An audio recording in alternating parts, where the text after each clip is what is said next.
इसी बादशाही में लूना, रोज़ी, फनलेस, किकी, बिनी और मेलोडिया के लिए एक नया एडवेंचर शुरू हुआ।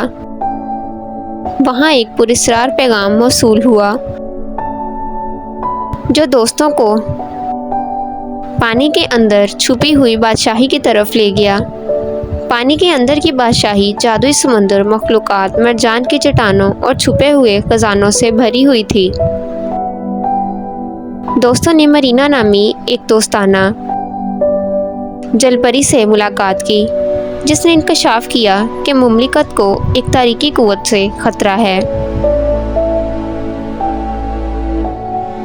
रस्वा नामी एक शरीर समुद्री चुड़ैल सल्तनत को तबाह करने और समंदर पर हुकूमत करने का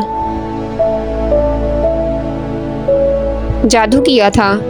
ये सुनकर लूना, रोज़ी, फनलेस, किकी, बिनी और मेलोडिया ने रस्वा के जादू को तोड़ने और सल्तनत को दोबारा बहाल करने के लिए अपनी महारत और टीम वर्क का इस्तेमाल किया। समंदर में सफ़र करते हुए उन्होंने छुपी हुई गारें, डूबे हुए जहाज़ और कदीम नमूने दरियाफ्त किए। इनकी मुलाकात प्रोफेसर टेंटैकलर्स नामी एक अक्लमंद पुराने ऑक्टोपस से हुई जिसने इन्हें समंदर के जादू और राजों के बारे में सिखाया। दोस्तों ने समुद्री मखलूक की मुख्तलिफ अक़साम के बारे में सीखा, जलपरी से लेकर समुद्री ड्रैगन तक। उन्होंने दरियाफ्त किया कि उनमें से हर एक का समंदर के जादू से खास ताल्लुक़ था। अपनी नई मिली ताकतों के साथ उन्होंने रस्वा के मिनेस के साथ जंग की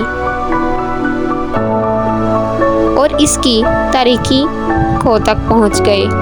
आखिरी जंग में उन्होंने रस्वा को पीछे छोड़ दिया और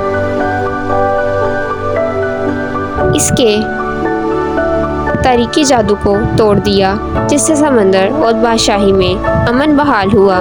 बादशाही के बीच जाने के बाद दोस्त सतह पर वापस आए। एक बार फिर हीरो के तौर पर उनकी तारीफ की गई। उन्होंने समंदर को तलाश करने और इस सफ़र के राजों और जादू के बारे में मज़ीद मालूमात हासिल की।